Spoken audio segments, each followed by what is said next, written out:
kita lanjut dulu ke Posbindu. Ada yang tahu nggak Posbindu itu apa? Biasanya kalau PTM nih, identik nih dengan Posbindu.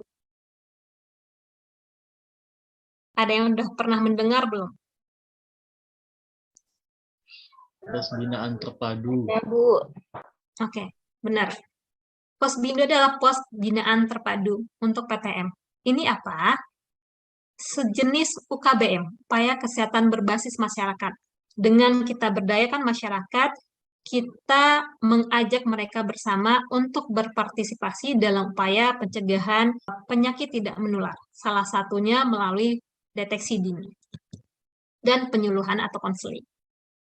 Nah, Posbindu ini biasanya dilaksanakan di desa, tetapi tidak hanya di desa karena Posbindu ini berbasis kegiatan. Jadi, kalau teman-teman fokus kegiatannya nanti di lapangan ingin ikut serta dalam upaya pencegahan dan pengendalian penyakit tidak menular, teman-teman bisa mengajak puskesmasnya untuk membentuk Posbindu di mana saja. Kalau di desa udah pasti, sekarang udah terbentuk hampir 80%. Kalau seandainya kalian ditempatkan di suatu daerah ternyata di desanya belum ada Posbindu, ayo bangun Posbindunya supaya ada sarana bagi masyarakat sekitar untuk mendapatkan deteksi dini, sehingga mereka bisa tahu kondisi tubuhnya dan bisa segera dilakukan intervensi supaya mereka tidak jatuh kepada PTM dan komplikasinya. Biasanya Posbindu ini yang di desa dilaksanakan setiap bulan sekali, atau bisa lebih tergantung kepada sasaran yang ada di Posbindu. Kenapa perlu Posbindu? Karena ini sarananya yang tadi kita ketahui, penyakit tidak menular perlu dideteksi supaya bisa tahu. Artinya semua masyarakat usia 15 tahun ke atas di programnya perlu kita deteksi dini, supaya kita bisa tahu nih lebih awal, supaya kasus-kasus kematian dan beban biaya yang tinggi akibat PTM bisa kita kurangi atau turunkan. Nah, seperti tadi disampaikan, tujuan Posbindu menjangkau sasaran untuk deteksi. Sasaran program 15 tahun ke atas. Artinya ini adalah jumlah yang sangat besar. Karena hampir 70% dari total penduduk ya, 15 tahun ke atas itu hampir 70% dari total penduduk. Nah, dengan adanya Posbindu, kita mendekatkan layanan artinya. Karena orang Indonesia nggak bakal berkunjung ke puskesmas kalau mereka nggak menunjukkan gejala apapun. Kalau mereka nggak sakit, nggak bakal menuju layanan kesehatan. Mungkin ada beberapa kelompok ekonomi bagus, mereka rutin melakukan medical check-up. Tapi kan itu cuma kecil dari penduduk Indonesia. Sisanya, mereka nggak pernah melakukan check-up kalau mereka tidak sakit atau karena tidak ada masalah kesehatan lainnya. Kemudian apa? Kemudian untuk memotivasi masyarakat nih, supaya mereka tahu apa itu PTM, apa itu penyakit tidak menular, bagaimana cara mencegahnya, karena di Posbindu, selain kita lakukan deteksi dini, juga ada aktivitas lainnya, seperti senam bersama, penyuluhan, kemudian tadi mendekatkan layanan dan mendorong masyarakat supaya mereka bisa mengakses, kalau mereka udah sampai ke PTM, mereka kita sarankan untuk dirujuk ke puskesmas, mendapatkan penanganan lebih lanjut. Nah, ini tadi, Posbindu ada di mana saja. Jadi Posbindu bisa ada di mana-mana sebenarnya. Mirip dengan Posyandu, tapi tidak sama utuh. Kalau Posyandu udah pasti di desa masing-masing nih. Miliknya, udah tahu aturannya miliknya desa. Kalau Posbindu, kita tidak hanya bisa membuatnya di desa, tapi bisa di mana saja. Kita bisa bentuk Posbindu ini di sekolah. Kita bisa integrasikan dengan UKS. Kita bisa buat di tempat kerja untuk mendeteksi dini orang-orang di tempat kerja. Kita bisa bikin mereka di jemaah haji, tempat teman umum, di event-event besar, dan banyak hal lainnya. Ini adalah contoh-contoh kegiatan di Posbindu. Pengukuran, ini wawancara, pengukuran lingkar perut, misalnya pengukuran tekanan darah, kemudian ini ada di sekolah, ini ada di tempat haji, tempat kerja. Nah, apa saja sih yang kita ukur di Posbindu? Jadi Posbindu itu kita butuh alat-alat ini. Pengukur tinggi badan, karena yang kita ukur apa saja sih? Pertama, tentu identifikasi faktor risiko perilaku. Itu bisa kita lakukan dengan selain wawancara juga dengan pengukuran. Kemudian kita wawancara riwayat penyakit. Tadi kita ketahui penyakit tidak menular itu salah satunya adalah faktor genetik. Artinya ketika mereka melakukan kunjungan ke Posbindu, klien ini perlu kita wawancara. Apakah mereka sudah memiliki riwayat atau tidak?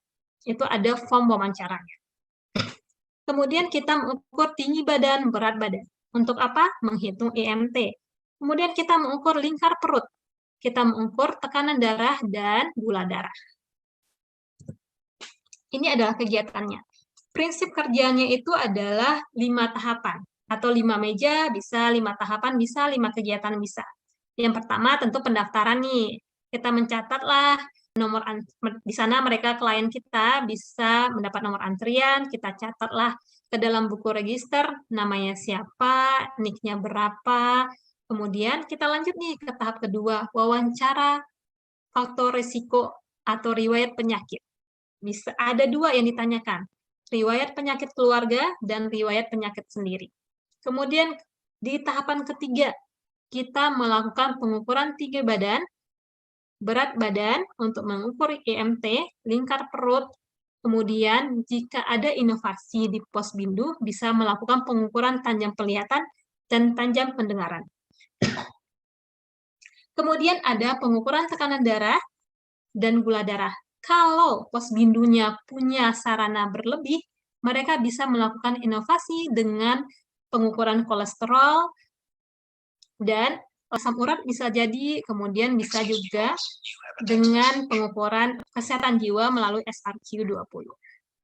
Kemudian setelah kita lakukan wawancara, kita lakukan pengukuran, pemeriksaan, maka di tahap 5 kita lakukanlah edukasi berdasarkan hasil dari pengukuran itu.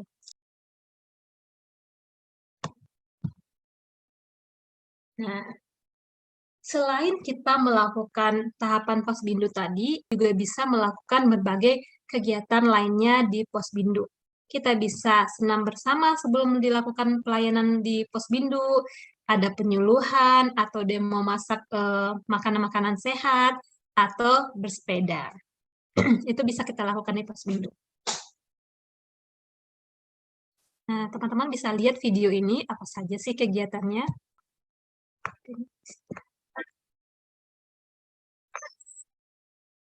Kalian dengar nggak suaranya? Ya. Dengar ya? Belum, Bu, belum. Belum, Bu, belum. Oh, belum ya? Bentar, kita ulang lagi.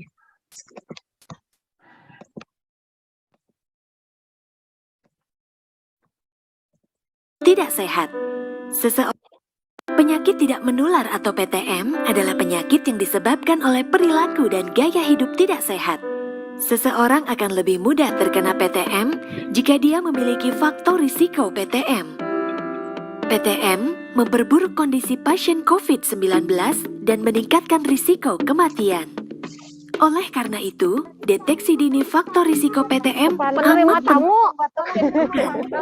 Dengan melakukan deteksi dini, seseorang yang memiliki faktor risiko PTM akan dapat mencegah dirinya terkena PTM. Dan orang yang sudah menyandang PTM dapat mengendalikan penyakitnya dengan melakukan patuh.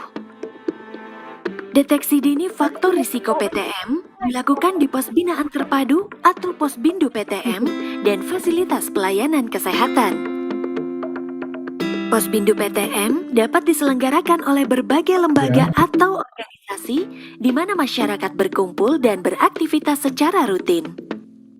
Petugas atau kader Posbindu PTM dapat berasal dari kader kesehatan yang sudah ada atau peserta dari Posbindu yang mampu dan mau untuk melakukan kegiatan Posbindu PTM.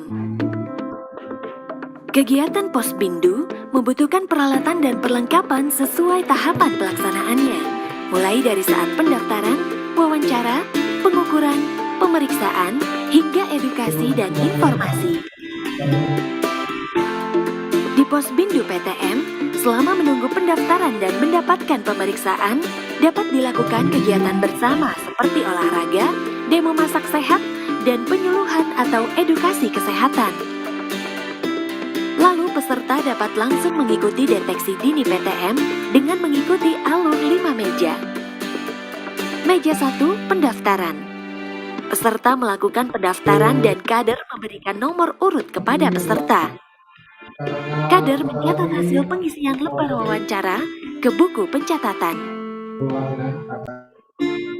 Meja 2, wawancara. Kader melakukan wawancara untuk menggali informasi, faktor risiko keturunan, dan perilaku peserta. Meja 3, pengukuran. Kader melakukan penimbangan berat badan dan pengukuran tinggi badan, indeks massa tubuh, serta dilakukan pengukuran lingkar perut. Meja 4, pemeriksaan. Kader melakukan pengecekan tekanan darah dan gula darah dari tiap peserta. Meja 5, edukasi dan informasi. Kader mengidentifikasi faktor risiko PTM pada peserta, lalu memberikan informasi dan edukasi, serta rujukan ke puskesmas bila diperlukan.